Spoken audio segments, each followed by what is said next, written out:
Nesse vídeo vamos falar sobre os últimos 3 capítulos de 1 Reis, 20, 21 e 22. Nós pensamos que se uma pessoa é má e Deus não gosta dela, das atitudes dela, que Deus não pode nunca abençoar essa pessoa. Mas nós somos muito limitados em nossas mentes sobre isso. A resposta para a pergunta que nós fizemos no último vídeo, que se Deus pode abençoar pessoas más, Acabe era pior do que todos os outros reis anteriores. Diz assim aqui em 1 Reis, já falou isso. Mas Deus abençoou ele em algumas guerras contra os sírios. Aqui no capítulo 20 você percebe isso. Que os sírios falavam que o Deus de Israel era fraco, era só das montanhas ou só dos planos. Então Deus, para defender a honra dele, mandava profeta para avisar o rei de Israel, que era mau, que Deus era contra ele, mas dava vitória para ele. Então Deus pode sim abençoar pessoas más, pessoas que ele não tem prazer neles, ele pode, em alguns episódios, ele pode abençoar essas pessoas, ele pode mandar profetas, ele pode dirigir, dar vitória em alguns casos. Isso não muda o juízo ou o destino de Deus para aquela pessoa, mas você nota aqui, então, nesses capítulos, que há muitas menções de profetas, se chama filhos de profetas e anônimos, profetas anônimos. E a tradição hebraica diz que foi Jeremias que escreveu Reis. Não se sabe se foi mesmo ou não, mas de qualquer forma, se foi Jeremias, se foi outro escritor sagrado, ele está preocupado em mostrar que quando o profeta fala, depois a palavra é cumprida, né? Você vê que até um dos profetas falou para o outro para ferir ele não quis, você vai sair daqui, um leão vai te matar. E aconteceu de fato, igualzinho falou. E várias vezes aqui mostra que o que Deus falou pelo profeta acontece. Aí no capítulo 21 nós temos essa história triste da morte de Nabote, né? Nabote tinha uma vinha bem ao lado do palácio do Acabe, e Acabe queria para fazer uma horta lá, fazer alguma coisa, aumentar o quintal dele, alguma coisa. Nabote não quis vender coisa que era herança dos pais dele, e aí foi chorar, e a Jezabel, que era má, armou uma cena e arrumou falso testemunho e mataram Nabote, e aí Acabe foi lá tomar posse. Aí Elias, não é qualquer um dos profetas que foi os outros casos do capítulo anterior, não. Aqui Elias tem que ir porque o pecado é muito sério. E aí Elias encontra com ele no meio dessa vinha, quando ele vai tomar posse, e Acabe pergunta para ele: já me achaste, ó inimigo meu? Então, o relacionamento deles não era muito bom, porque Elias sempre trazia juízo, sempre trazia problema para Acabe, né? E aí Deus fala através de Elias que vai acabar com a casa de Acabe, vai exterminar, igual aconteceu com Jeroboão e igual aconteceu com Baasa. E aí fala que até os cachorros vão comer Jezabel e que os cachorros vão lamber o sangue de Acabe lá no lugar onde lava as carroças.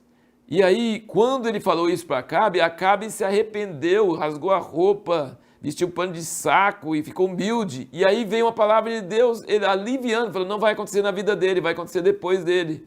Então você percebe que até com pessoas más, quando a pessoa mostra arrependimento, Deus é sensível e diminui o castigo. Mas o juízo final que ia ter sobre ele não foi retirado. Ele não deixou de ser mau, ele não deixou de estar debaixo do juízo de Deus, mas quando ele mostrou arrependimento, houve protelou um pouco o juízo sobre ele. E aí nós chegamos no capítulo 22, que é o último capítulo de 1 Reis, e isso aqui é muito importante você prestar bastante atenção, porque é um caso assim que tem muitas lições para nós. Primeiro, o rei de Judá, que era Josafá, era um homem temente a Deus, mas tinha um problema na vida dele. Ele fazia aliança com pessoas más, como Acabe. Então ele foi lá: teu povo será como meu povo, iria ajudar ele na batalha. Então ele foi fazer alianças com pessoas que não estavam bem com Deus. Aí surgiu um monte de profetas, e que Josafá tinha falado: vamos perguntar para Deus se é bom a gente ir fazer essa batalha agora, se Deus quer. Aí chamou todos os profetas, e os profetas profetizaram que Deus ia abençoar, que ia dar tudo certo, porque profeta gosta de falar aquilo que o rei quer ouvir, né? Ele quer cair nas boas graças dele. E olha que coisa interessante que Acabe falar sobre Micaías. Josafá falou assim: não está me convencendo muito esses profetas aí, não tem algum outro profeta do Senhor? Ah, tem Micaías, mas só fala mal de mim. Será que ele só falava mal dele porque ele era mal? Ele não parou para pensar sobre isso. Aí no caminho, quando Micaías está indo, o mensageiro fala assim, olha, toma cuidado, fala só coisa boa para o rei, porque todo mundo está falando bem, você falar mal não vai se dar mal, não vai ser bom para você. Ele falou, eu tenho que falar o que Deus me fala, não posso falar da minha cabeça. Mas quando ele chegou lá, eu acho que ele fez em tom irônico, sabe? Ele falou assim, pode ir, Deus está com você. Aí o Acabe falou assim, quantas vezes eu falo para você falar sério e não ficar brincando comigo e não ficar... Ele falou assim, você quer saber mesmo? Eu vi o Senhor com todo o conselho celestial e anjos, tudo junto com ele. E isso nos remete ao livro de Jó, quando Satanás apareceu diante da presença de Deus e houve aquela troca de conversa sobre a situação de Jó. E aqui diz que os espíritos apareceram diante de Deus. E aí um espírito mentiroso apareceu e falou, eu vou ser um espírito de mentira na boca dos profetas. Deus falou assim, pode ir, você pode ir.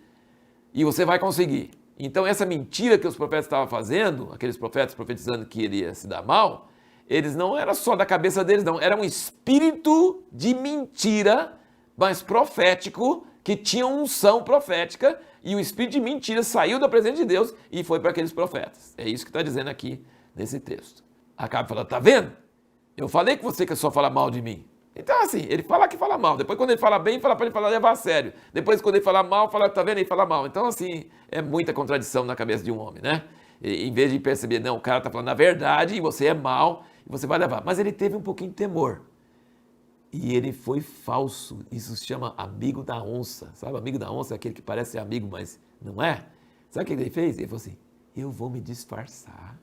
Eu não vou vestir roupa de rei. Você, Josafá, vai com roupa de rei. Ele pensou que iria escapar da palavra profética. Ele queria conseguir enganar Deus, que não ia cumprir a palavra de Deus. Ele falou com Micaías, prende esse cara e eu vou voltar até, vou voltar em paz e mostrar porque ele é falso. E o Micaías falou assim, se isso acontecer, Deus não falou por mim, mas você não vai voltar. Aí ele fez esse engano. Aí todo mundo foi atrás de Josafá e falou, não, eu não sou Acabe, não sou Acabe. Aí ele falou, não é ele. Pronto. E ninguém sabia quem era Acabe, então um homem atirando a esmo, significa tipo, ele estava só atirando sem saber quem. Deus pegou essa flecha a esmo e acertou bem entre a armadura de Acabe. Você já viu a flecha a esmo ser dirigido assim, teleguiado, certinho para matar o cara? Então, quando a palavra de Deus vem, não adianta você fugir, não adianta você tentar mudar as regras, não adianta você se mascarar, você vai ser pego. E Acabe foi pego. E quando lavaram a carroça dele do sangue, os cães lamberam o sangue e cumpriu exatamente a palavra que Elias tinha falado para ele lá na terra do Nabote. Então, Deus cumpre a sua palavra de qualquer forma, de qualquer maneira. E eu só queria comentar que Micaías é um profeta de Deus e ele teve que profetizar coisa difícil, coisa contrária, quando todos os outros estavam profetizando coisa boa. Não é fácil. Ser profeta é difícil, é complicado. Você não pode falar o que agrada, você tem que falar o que é verdade. E muitas vezes essa verdade dói e muitas vezes essa verdade pode levar você a ficar preso como ele ficou. Mas se você é de Deus, a sua palavra vai se cumprir. E isso vai acontecer. Para o próximo vídeo, nós vamos falar sobre a seguinte pergunta. Como se desenvolve percepção profética? Como se desenvolve revelação profética?